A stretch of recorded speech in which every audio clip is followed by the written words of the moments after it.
Hey, e aí pessoal, assim, eu vou fazer esse aviso logo de início agora pra ter clareza e certeza aí da comunicação de que esse vídeo é quase que exclusivamente de um assunto que, na minha opinião, se você quer ver a obra inteira de Lord of Mysteries, ou seja, aproveitar de fato a leitura da novela aos poucos, pegar os spoilers que eu vou falar nesse vídeo, estragam a experiência da leitura. Eu não assistiria antes de jeito nenhum, antes de terminar de ler, para então tentar esclarecer melhor uma coisa ou outra que vocês podem ter lido e ficado confusos e voltar para esse vídeo. Mas é claro, se você já viu, já leu o Lorde ou realmente não se importa, fica à vontade.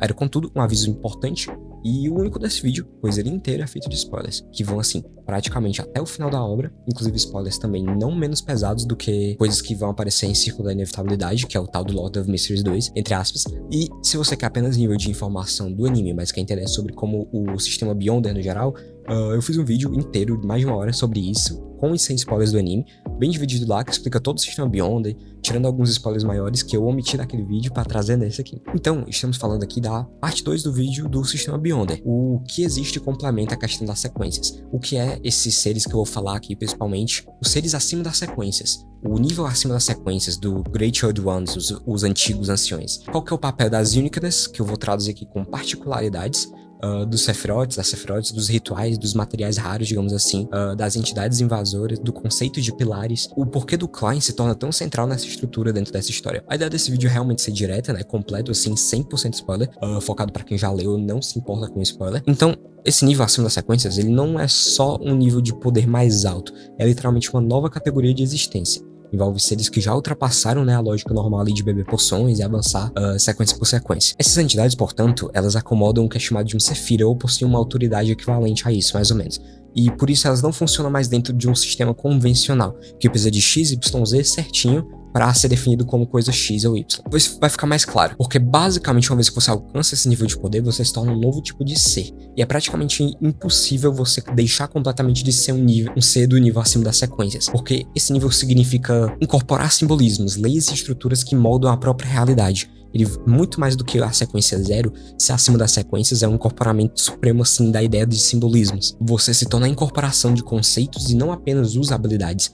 São bem semelhantes ainda aos sequências 0, que ganham toda essa dimensão de poder simbólico, mas elas ficam ainda mais dominantes, ainda mais poderosas por unirem caminhos e condições especiais. E é basicamente isso. Eu vou discorrer aqui e eu tentar explicar aqui melhor hoje sobre esse nível de poder e como chegar nele, quais são as particularidades, quais são as classificações. Então, se você tem gostado assim de vídeos do canal, do Aporia Geek aqui, seja falando de Lord of Mysteries ou dos outros temas do mundo geek, nerd, enfim, por favor, ajuda demais se inscrevendo, deixando seu like, bem como, é claro, se quiser participar aqui do Discord do canal, pode ou conversar sobre Lorde no geral, ficar à vontade pra comentar também, e entrar no link que vai estar na descrição. Eu sei, eu atrasei esse vídeo algumas semanas, como é um canal novo, ainda demora um pouco em produção também, mas eu fico feliz de ver como é que tem ido e contado com o apoio de vocês. Esse em particular atrasou um pouco mais porque eu tive algumas pinturas aqui no quarto, mas enfim, finalizou. Agora eu vou tentar trazer umas coisas de, bem, basicamente, outras novelas e obras além de Lord of Mysteries que eu já tenho trazido, mas focar mais em novels e animes provavelmente. Mas enfim, vamos lá?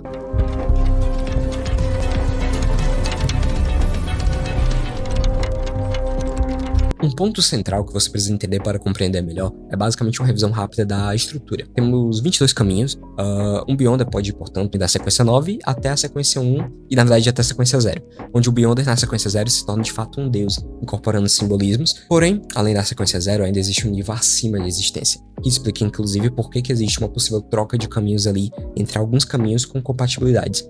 Então, para existir uma entidade do nível de sequência 0, ou seja, alguém chegando perto de ser acima das sequências, para se tornar um deus, é necessário reunir a particularidade do caminho e as 3 características Beyonder de sequência 1 daquele caminho, correspondente ao caminho. Isso define, portanto, uma famosa limitação, né? Existe um ser na sequência 0, ela concentra todos os materiais de sequência 1 e não existem Beyonders daquele caminho de sequência 1, pois todos os materiais estão sendo usados para formar aquela existência de sequência 0.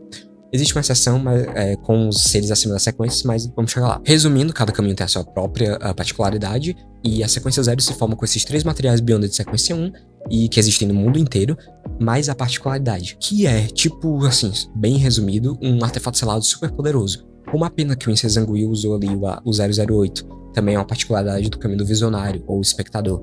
Se não existe uma sequência 0 naquele caminho, no máximo podem existir 3 sequências 1, cada um representando uma das 3 características possíveis. Isso não é só lore, é uma regra estrutural do mundo de Lord of Mysteries. Isso explica porque que certos ingredientes são tão absurdamente raros assim. porque é que esses ingredientes, eles de fato vão se limitando em sequências mais altas. Porém, isso não costuma ser realmente um problema para os Beyonders, porque, querendo ou não, além da convergência da característica Beyonder, faz com que o destino se mova de forma que itens, ingredientes e Beyonders daqueles caminhos, ou caminhos vizinhos, tendem a se encontrar bastante. Mas por que será que isso acontece? Bem, também vou explicar isso porque é essencial. Então chegamos nas Tábuas da Blasfêmia. Entram aqui como peças-chave essas tábuas para o tão chamado nível acima das sequências, o nível primordial de poder na sequência acima da sequência zero, na qual você já é de fato um deus, mas passa a se tornar uma força ainda mais primal, mais primordial de existência. Essas tábuas contêm fórmulas, rituais e segredos que literalmente explicam como atravessar a fronteira da sequência. A segunda tábua da Blasfêmia, por exemplo, guarda instruções diretas ali ligadas à ascensão e a interação com os Sephiroths no geral. Sem esse conhecimento, não adianta ter o ingrediente certo, sem sequer entender como superar o nível de sequência zero, ou os rituais a serem realizados, se bem que pra sequência zero tem ritual, mas não tem mais acima das sequências. Também tem um motivo pra isso. E esse motivo é muito mais absurdo, interessante e genial, um plot muito bom, mas ao mesmo tempo triste e medonho. Mas mostra um pouco porque eu gosto tanto dessa obra, eu vou explicar mais pra frente. Isso tudo conecta com a noção de materiais e o condensado de materiais Beyonders, pois quando um Beyonder morre, as suas características, enfim, se condensam em poderes condensados em um objeto, que se tornam ingredientes ou relíquias amaldiçoadas, de artefatos. Esses itens carregam o peso das sequências que aquele indivíduo carregou e servem também para avanços de outros Beyonders, mas sempre com um risco, claro, eu expliquei tudo isso em detalhes ali mais no primeiro vídeo. A digestão, a atuação e a condição mental continuam sendo fatores determinantes e essenciais assim, porque mesmo seguindo tudo certinho nas poções, subir de nível rápido demais sem uma devida atuação ao tomar uma poção, tende a gerar uma perda de controle. Isso faz parte da graça do sistema Beyonder, porque transforma cada avanço em uma escolha narrativa, uma decisão importante. Então, sobre os Sephiroths, ou Sephiras, é algo primordial para uma existência, para um ser acima das sequências, para que ele seja um ser acima das sequências completo. É basicamente uma fonte da autoridade que pertence a um grupo de caminhos. Ou melhor, ela meio que controla o grupo de caminhos. Ela é mais do que um item mítico, ela é um coração, um simbolismo absoluto daquilo que define todo um conjunto de poderes. Ela representa um conceito maior. Por exemplo, a Sefira do caminho que une o Gigante do Crepúsculo, a escuridão e a morte é o Rio da Escuridão Eterna, que é praticamente o rio Styx da mitologia. Ele é realmente um lugar global para onde as almas vão, porque ele é realmente o conceito de morte, onde todas as pessoas que morrem deixam a sua marca lá no Rio da Escuridão Eterna, representando assim um conceito superior de existência. Ou outro exemplo de Sefira, que incorpora inclusive a ideia máxima de Sephiras, a ponto de se chamar Castelo Sefira, que é o que o Klein possui, o chamado Espaço da Névoa Cinzenta. Antes de entender o que aquele espaço ali realmente era, Klein chamava assim, mas na verdade é o Sefira que reina sobre os três caminhos, o Sefira do tolo, da porta e do erro. Quando um Sefira é acomodado para alguém, isso abre um caminho para uma existência, de um grande antigo Great Old One, que é outro nome, para os seres aí acima das sequências. Portanto, o Sefira não é só um artefato de poder, é uma estrutura que carrega toda a temática, conceito e divindade máximo que representa aquele tema, a incorporação desses conceitos. Por isso a disputa pelos Sephiroths é uma disputa por autoridade metafísica, não só por força. O processo de sequência 9 até sequência 1 continua igual ao que eu expliquei lá no primeiro vídeo, poções, atuação, compreensão, digestão. Sequência 1 já é o nível de um anjo, e a partir daí não existe avanço sem algumas condições específicas, além, é claro, de ingredientes e rituais para se tornar a sequência 0, e é claro, o ritual completo, que tá em um grande patamar de dificuldade, normalmente os rituais de sequência 0. E sequência 0 é de fato o ápice individual do caminho, basicamente. O maior que isso é a incorporação dos caminhos vizinhos ligados pelo Sephiroth, alcançando ali meio que o nível acima das sequências, ou perto disso. Vamos supor um caminho teórico que une 5 caminhos de sequência 0. Um dos arquétipos de acima das sequências mais poderosos, o arquétipo do God Almighty, literalmente significa o Deus Todo-Poderoso, é o arquétipo que une os caminhos do tirano, que é o navegador, a torre branca, que é o leitor, o visionário, que é o espectador, o enforcado, que é o suplicante de segredos, e o sol, que é o bardo. Com esse exemplo, entendemos porque é que a partir da sequência 4 de Beyonder são capazes de trocar de caminho sem perder o controle, Porque existe uma convergência de caminhos além da sequência 0, cuja tem esse Sefira, que é o mar do caos nesse exemplo, que une esses 5 caminhos, trazendo a existência mais ou menos estável ali do arquétipo do Deus Todo-Poderoso. Por isso, por exemplo, esse Zanguil trocou de caminho quando ele se tornou um semideus, E vários Beyonders no geral podem fazer isso com qualquer nível acima da sequência 4, desde que eles estejam dentro do mesmo arquétipo de Sephiroth. Ou não se preocupem com perder o controle ou ficarem meio doidos da cabeça. Você pode fazer isso ao trocar de caminho para outra área, mas é extremamente não recomendável. Mas além disso, supondo que ainda existe nesse exemplo um ser acima das sequências no nível completo, do arquétipo do Deus Todo-Poderoso, então 5 deuses de sequência 0 não existem, pois há apenas um ser reunindo todos eles, para que ele se mantenha nesse nível de poder. E absolutamente, ele não precisa mais de 3 características de Beyonder de sequência 1 de cada caminho desses. Ele apenas precisa de uma dessas características Beyonder. Então, se existe um ser acima das sequências, pode existir nos caminhos desses seres de nível de sequência 1, Beyonders de sequência 1. Normalmente que são subordinados desse, porque ele doou as partes de sequência 1 que ele tinha, que ele não precisa, ele só precisa de uma delas para outro indivíduo. É por isso que o antigo deus do sol, da terra esquecido pelos deuses, ele tinha subordinados de sequência 1 do mesmo caminho que ele, pois ele era um ser acima das sequências. Mas afinal, quem são os seres acima das sequências? Quais são os arquétipos existentes? Como eles surgiram na obra principal? Quais são seus poderes? Existe algo mais fraco ou mais forte entre eles? Já antecipando, sim, existe. Entretanto, existem também entidades invasoras de existências externas àquela terra, aquele mundo. O universo de Lord of Mysteries não tem só deuses internos ao sistema dessa forma, mas também entidades que vieram como rupturas do astral, da ideia de tudo que tinha naquele mundo. Que só não destrói o mundo, pois este é protegido pela essência do criador original e por algum esforço em conjunto dos deuses de sequência zero. Agora estamos chegando então no conceito de pilares, né? E dentro da cosmologia de Lord of Mysteries existem níveis acima dos Great Old Ones, acima das sequências, e eles ainda são seres acima das sequências, mas eles estão acima dos Great Old Ones, dos antigos. Eles são chamados de pilares, ou seja, eles são seres que eles não são apenas fortes, eles têm um motivo para isso, eles moldam a realidade de uma maneira estrutural, eles alteram o astral e afetam o mundo espiritual ou influenciam leis internas do universo. Não é qualquer Great Old One, qualquer antigo que pode se tornar um pilar. São arquétipos específicos que são pilares. Como assim? Basicamente a presença de um pilar é tratada como uma força extremamente fundamental do universo, se equiparando de forma muito próxima ao criador original. É aqui que entra o Klein. Quando ele avança, ele não vira só um sequência zero comum, ele se torna alguém capaz de acomodar um Sephira completo, o Sephira Castle, que é aquele espaço da névoa cinzenta. E o arquétipo do Lorde dos Mistérios é o arquétipo do pilar do mundo espiritual. Portanto, avançar faz do Klein, avançar para o nível acima das sequências, faz dele necessariamente já, mesmo que de forma incompleta, o pilar do mundo espiritual, sob o arquétipo do Lorde dos Mistérios que domina o Sephira, do castelo do Sephira. E ele ainda é incompleto porque ele precisa acomodar ainda a sequência do zero do erro e do caminho da porta.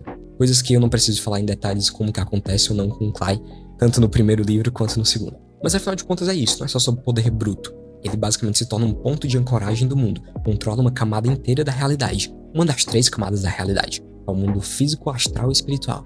Ele tem, portanto, autoridade sobre o simbólico, toda a estrutura espiritual de todo o universo. É literalmente a ocupação de um cargo metafísico do universo. Seu poder é realmente, assim, incomensurável. Mas temos outros, como o arquétipo do Deus Todo-Poderoso, que é o pilar que domina o mundo astral. O mundo da mente, né? A ideia dos conceitos e ideias, que é um dos 3 mundos. E por fim, temos o mundo físico, que é dominado pelo arquétipo da deusa da origem. Esses são os 3 pilares.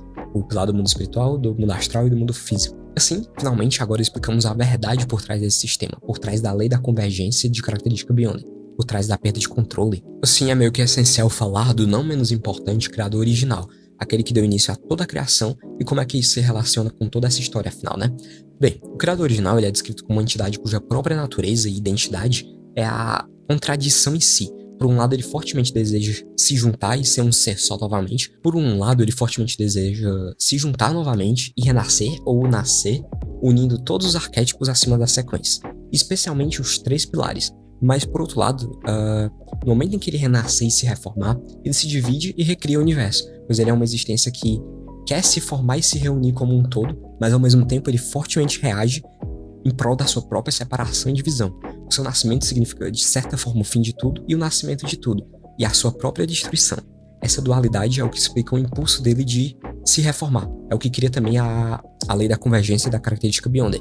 É como a força da natureza, tal como a gravidade, mas ao mesmo tempo a sua loucura inata e vontade de se desfazer e se separar ao se unir é o que causa a perda de controle inata ao avançar as sequências. Por isso que no início de tudo esse ser se divide e cria alguns outros seres acima das sequências, alguns já formados em arquétipos bem definidos, afinal existem caminhos que se juntam melhor do que outros, naturalmente, e separa também os Sephiras, e, enfim, tudo em arquétipos compatíveis. E quando eles tentam acomodar coisas fora do arquétipo compatível, eles meio que enlouquecem e começam a despertar a consciência do criador original.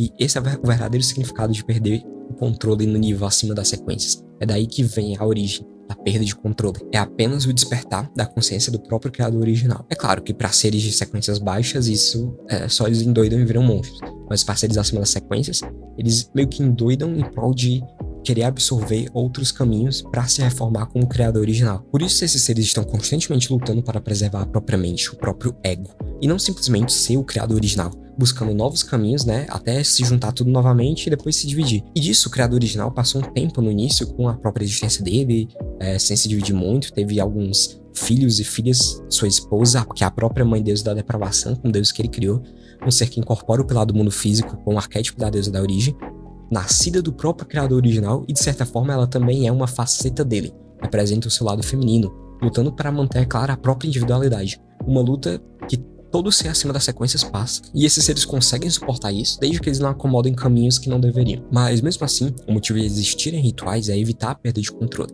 rituais que servem como âncoras para ajudar o Beyonder a se manter sendo ele mesmo, a não esquecer quem ele é. Por isso que os deuses fazem igrejas, porque eles precisam de crenças, de orações, que reforçam a própria existência. E a verdade é que nesse nível não existe mais um ritual, como eu falei antes, para você subir para o nível acima das sequências, porque não há como impedir o despertar da consciência do criador original. É uma luta triste e constante para não se perder, para tentar preservar um pouco de humanidade. Mas na história, muito tempo atrás, o criador original, em determinado momento, leva consigo diversos caminhos que alguns até faziam parte de outros seres acima das sequências que ele criou, e ele toma de volta para si alguns desses caminhos, matando ou danificando outros de seus filhos. Por exemplo, levando uma grande parte do poder da mãe deusa da depravação. Ele leva para a Terra, e lá pela própria natureza ele se separa e adormece a sua consciência. Assim temos então a Terra como conhecemos, vida, dinossauros, mamíferos, humanos, cidades, trens, carros, internet, dinheiro. A China, onde o Klein vivia a sua vida normalmente como os Zomingerui ainda. Até que o Apocalipse, sendo o próprio acordar da consciência do criador original, desperta, e temos entidades separadas aqui que vieram do próprio criador original, formando diferentes facetas da sua existência, que foram sucumbindo ao longo do tempo. Como o Celestial of Heaven and Earth for Blessings, que é o celestial dos céus e terra para bênçãos, que Clay tanto reza para entrar no espaço da névoa cinzenta. Esse ser, que é parte originalmente da consciência do criador original, mas também é ele mesmo, é também o primeiro Lorde dos Mistérios. Por diversas razões, esse ser morre e temos um mundo em crise, sem seres acima das sequências, apenas deuses de sequência zero, mas ainda protegidos pela barreira da existência do criador original que se dispersaria com o tempo ali. Assim, é basicamente esse o porquê de existirem seres acima das sequências e porque três são mais fortes, porque eles são pilares que representam o mundo. Existe, contudo, uma força que não é dominada por nenhum deles, no máximo apenas pelo criador original e algo que nasceu com ele, o destino. Alguns podem até manipular e dominar o destino, mas eles nunca incorporam completamente de fato o destino. Até o ser acima das sequências que contém o caminho da roda da fortuna não controla totalmente mesmo o destino, mas ele controla quase tudo. Agora sim eu posso falar em quais são os arquétipos existentes, além dos pilares, é claro. Lembrando que seus poderes incluem tudo que a sequência zero fazem, e eu vou especificar em caso de ser algo a mais, mas sempre muito mais poderoso que a sequência zero. Importante também lembrar que entre os pilares não existe necessariamente um mais forte, mesmo que alguns tenham mais caminhos do que outros, como o arquétipo do Deus Todo-Poderoso tem mais caminhos do que o arquétipo do Lorde dos Mistérios, que tem mais caminhos do que o arquétipo da Deusa da Origem, que só tem 2. Então, indo lá, especificando sobre o pilar do mundo espiritual, o arquétipo do Lorde dos Mistérios, que controla o Sephira do Castelo de Sephira, representado também por Clay Moretti. É um dos 3 pilares e controla basicamente o mundo espiritual em sua essência. É também o rei do espaço e tempo, o tempo e erro e as portas entre as realidades por meio dos caminhos do tolo, do erro e da porta. As capacidades mais marcantes são ver e acessar informações do mundo espiritual, selar e abrir o mundo espiritual, bem como replicar até poderes de caminhos diferentes, caminhos comuns, decifrar e alterar posições e destinos, fazer milagres praticamente inconcebíveis e até realizar furtos simbólicos de identidades e destinos, quando combinado com outros elementos, basicamente. No enredo, isso funciona como uma chave para manipular a realidade de uma forma completa. É claro, ainda tem a questão das marionetes e tal, intervenções que parecem ter uma lógica impossível, é a dominação do tempo, do espaço, de todo o mundo espiritual. Ele consegue até bloquear o acesso ao mundo espiritual universalmente, assim, para todos os seus oponentes, se ele assim desejar. Esse pilar, então, devido às suas cópias, erros, enganações, onipresença, é capaz de enfrentar diversos seres acima das sequências, ao mesmo tempo, tem uma força realmente incomensurável. Pilar e dominador do mundo astral, o arquétipo do Deus Todo-Poderoso, controlando o Sephira, chamado de Mar do Caos, representado aqui pelo Ancient Sun God. Ele une os caminhos do tirano, do sol, da torre branca, do visionário e do enforcado. É chamado também de Deus primordial todo-poderoso em algumas tradições, e é o terceiro pilar.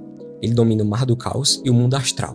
As suas áreas são basicamente mente, sonhos, percepção astral, aspectos solares e visionários. Representa mais do que qualquer caminho a noção do divino, o mais parecido com a nossa noção terrena de um Deus único. Ele regula sonhos, visões, controle mental amplo e governança do mundo astral. Em termos narrativos, ele serve como o peso cósmico que influencia eventos em larga escala, manipula uma psique coletiva, e pode ser a força por trás de renascimento de poder. Um ser que representa e domina o sol, o mal, o bem, o corrupto, a mente, o mundo astral e das ideias, o cataclisma como trovões e o mar. É verdadeiramente um ser de poder incomparável também. Pilar e dominadora do mundo físico, o arquétipo da deusa da origem, com Sefira da Blood Hive, a colmeia, exemplificado aqui pela mãe deusa da depravação. Une os caminhos da mãe e da lua. Ela simboliza a origem, o físico e o indestrutível. Historicamente, é a progenitora ali de muitas entidades e tem autoridade sobre o mundo físico, sendo descrita como a fonte de coisas primordiais. Seus poderes incluem controle sobre a matéria e realidade físicas em níveis profundos, resistência e recuperação quase indestrutível, e uma influência que pode moldar criaturas e forças fundamentais que atuam na fundação do mundo. Ela simboliza, portanto, força material primordial, tentação, fecundidade e também o mal. É o símbolo máximo da vida, do real, do físico, do imortal, da abundância, da criação, da maternidade e do feminino. É um caminho verdadeiramente assustador e complexo. E agora um spoiler ainda maior, né? Junto a tudo isso, existe o conceito do quarto pilar, a destruição e término de tudo, o ponto final do destino. É uma das formas, além do criador original, de se unir novamente e acabar com tudo e reiniciar o universo. Ao juntar dois seres acima das sequências, né, dois Sefiras específicos, que é o Rio da Escuridão Eterna, junto com a Cidade da Calamidade, que junta esses caminhos aí no total da Escuridão, Morte, Gigante do Crepúsculo, Demonesa Primordial e Sacerdote Vermelho. Ele imediatamente puxa também o Monarca do Decaimento, que é um ser acima das sequências externa, e isso causa a destruição completa do universo e a reformação do criador original. E no fim de tudo, ele apenas renasce, se separa e cria um novo universo. O quarto pilar em si, então, ele não é que ele seja mais forte que os outros. Ele não é um ser que consegue existir. No momento em que o quarto pilar se forma, o universo acaba. Se isso se formar, tudo literalmente acaba. Isso mostra como é que os seres acima das sequências são muito mais sobre o conceito geral que eles representam no universo do que uma briga entre deuses ou entidades eldritchianas. Mas é isso. Quanto aos pilares, temos ainda seres acima aí das sequências mais fracos do que os pilares, né? São basicamente todos os demais, porém ainda terrivelmente poderosos e mais fortes do que a sequência zero. Mais exemplo de comparação, digamos que o Lorde dos Mistérios é forte o suficiente pra lutar até contra, sei lá, mais de 8 desses ao mesmo tempo. Então, resumindo, como é que se torna um ser acima da sequência? Um ingrediente de sequenciação de cada caminho do arquétipo, o Sephiroth do arquétipo e as particularidades de cada um dos caminhos que incluem ele. Temos, então, a Escuridão Eterna, o arquétipo da Escuridão Eterna, que controla o Sefira do Rio da Escuridão Eterna, que junta os caminhos da Morte, Escuridão e Gigante do Crepúsculo. Essa entidade controla a escuridão, o ocultamento, o azar, tem autoridade total sobre a morte, crepúsculo e a decadência. Na prática, significa que seus representantes manipulam sombras e segredos, podem induzir o sono eterno, apagar memórias e até guiar ou prender espíritos no fluxo do rio do tempo. Podem até acessar o vazio histórico. É um dos poderes aí que o Gigante do Crepúsculo consegue acessar. É o conceito máximo do fim, mas também da noite, da chegada da noite, da escuridão e da morte à infinidade. Além disso, passando já pro próximo, temos o Sefira da Anarquia. O Sefira que representa esse arquétipo é a nação da desordem. Quem tinha esse arquétipo é o Filho do Caos, ou pelo menos tinha antigamente. Esse arquétipo une os caminhos do Imperador Negro e do Justiceiro. Ele lida com o caos, contratos, verdade, blasfêmia, contratos que até deuses precisam honrar, ou seres acima das sequências, exceto aqueles que induzem erros, por exemplo. Seus poderes incluem criar e impor contratos impossíveis de quebrar, manipular a ordem e desordem e agir como pontes entre forças contraditórias. A nação da desordem, portanto, é o Sefira que aparece como um domínio de múltiplas camadas. Ela une o conceito mais social de ordem abstrata como o conceito da monarquia, que distorce a própria ordem que ela cria. É uma sociedade que não tem ordem, mas ao mesmo tempo tem toda a ordem. É um ser de poderes baseado muito na estrutura social e na distorção delas. Tem também outros pilares como a calamidade da destruição. Seu Sefira é a cidade da calamidade. Ele junta os caminhos da Demonesa Primordial e do Sacerdote Vermelho. Esse arquétipo é essencialmente o conceito máximo de guerra, praga e espelhos do mundo. Entre as capacidades estão a conquista, de certa forma, o termo conquista em escala mundial, manipulação do mundo dos espelhos, provocar desastres e espalhar pragas, além de poderes de charme e provocação que podem influenciar até outros deuses antigos. Também pode gerar névoas de guerra que cegam e confundem inimigos, efeitos petrificantes de escala gigante, mas seu conceito está mais intimamente ligado à calamidade e à destruição de tudo. Temos também o arquétipo do Pai dos Diabos, cujo Sefira é o mundo tenebroso, representado pela Mãe Árvore dos Desejos, une o caminho do acorrentado e o caminho do abismo. Esse arquétipo, portanto, as suas autoridades são baseadas muito no sangue, na sujeira, na corrupção, em maldições e selamentos. Como poder prático, ele pode, inflamar desejos, impor maldições que mudam forma e espírito dos inimigos ou, enfim, transformar até grandes entidades por meio de maldições e usar laços e grilhões, prisões, correntes com símbolos de aprisionamento e selo. Representa também o domínio do maligno, do desejo, do corrupto, dos diabos e dos mutantes. Demônio do conhecimento. O arquétipo que controla o Sephira da âncora do conhecimento. Une os caminhos do Paragon e do Eremita. Aqui a ideia é 100% sobre informação. Informação como arma. O arquétipo máximo do conhecimento, que desestabiliza a mente dos alvos e podem inundar consciências globais com dados que viram ataque ou delírio. Em termos de habilidade mais prática, funciona como um controle de informação, backup de consciência, inundação de informações que causam loucura e domina principalmente os conceitos de informação, conhecimento, números, essência das coisas, tecnologia e física. É literalmente a incorporação de toda a informação. Chave da Luz.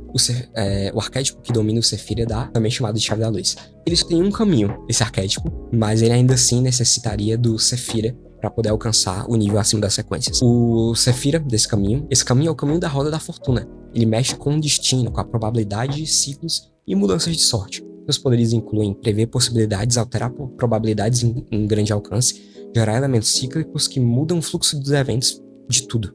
Visualmente, a ideia da mitologia desse caminho liga muito com a serpente de Mercúrio, que representa os destinos diferentes futuros. Mas essencialmente nesse nível de poder é sobre autoridade, sobre destino, probabilidade, ciclos, causa e desordem. Incorpora um destino, manipula o destino, simboliza e incorpora tudo que é o destino. Além de todos esses arquétipos que eu falei, temos também alguns seres acima das sequências que são assim porque eles meio que nasceram assim e antigamente acomodavam outros poderes que eles perderam que foram levados pelo criador original. Tal como a mãe deus da depravação que perdeu o Sephira dela. Contudo, esses seres se mantêm sendo seres acima da sequência, mesmo que eles percam algumas partes, porque uma vez que você alcança esse nível, basicamente é quase impossível matar ou deixar de ser um desses, você só tá meio que incompleto. Mas entre esses temos outras existências, como o Filho do Caos, a Fome Primordial, o Círculo da Inevitabilidade, o Dominador Supernova, os Sussurros Inextinguíveis, o Monarca do Decaimento, o Superintendente de Alta Dimensão, a Deusa do Destino, a Mãe Árvore do Desejo e a Mãe Deus da Depravação. Essas duas últimas que já falamos antes são inclusive todas essas são as entidades externas que não vieram daquele mundo e que já existiam antes do criador original cair na Terra. Não vou me aprofundar muito nesse vídeo sobre os poderes de cada um desses seres acima das sequências que de fora da Terra, conhecidos como deidades externas ou invasoras, pois eles têm seus próprios caminhos diferentes de todos os 22 caminhos. E alguns costumavam possuir caminhos entre os 22, mas que foram roubados pelo criador original antes deste dormir e se separar na Terra, Devo fazer outro vídeo mais pra frente só pra explicar os caminhos das divindades externas, seus poderes, que são diferentes dos 22 principais, mas é uma coisa que é mais vista ali no segundo livro, o Círculo da Inevitabilidade. É basicamente a continuação de Lord of Mysteries, com o nosso segundo protagonista, o Lumion Lee, que tem quase tantos capítulos quanto o primeiro livro, quanto Lord of Mysteries. O sistema Beyonder, portanto, concluindo, não é só sobre poções e sequências, é uma arquitetura de poder que combina símbolos, rituais, leis e princípios, principalmente conceitos astrais e metafísicos. O acima das sequências é o território onde essas coisas deixam de ser teoria e começam a acontecer na prática. Isso acaba explicando algumas escolhas e consequências finais dos personagens no final dos dois livros. Tudo é uma questão de autoridade de quem pode reescrever o que o mundo aceita como real. O Klein se torna um dos mais importantes porque ele justamente se torna o cara que segura uma Sephira inteira que representa um pilar do mundo espiritual, não é qualquer uma. O rei do espaço-tempo, e isso torna automaticamente ele entre as entidades mais influentes de todo o universo. Mas tudo tem seu preço. Se esse vídeo foi útil ou informativo, ou você só gostou mesmo, por favor, se inscreva e deixe seu like. Acho que daqui a uns 6 meses já vamos bater 1 ano de canal. Eu estou aqui no ritmo que dá, enquanto eu estudo, ainda faço universidade, mas enfim, não deixe de entrar no Discord se quiser conversar ou me perguntar coisas. Eu faço aqui mais por diversão mesmo, é um negócio legal de fazer. Pode marcar lá ou comentar aqui nos comentários, dê mais dúvidas, opiniões. Eu sei que é complexo entender tudo, talvez você pode perguntar aí nos comentários, eu vou ver. Mas aí, vou responder sem medo de falar spoiler, então pergunte pensando nisso. Esse vídeo inteiro já é spoiler, Meu próximo vídeo, que for de Lord of Mysteries, deve ser sobre o Klein em si ou sobre os integrantes do Clube do Tarot. Todos eles dessa vez, antes eu falei só sobre os 3 que apareceram no anime. Enfim, é isso, galera. Valeu e até a próxima. Tchau, tchau.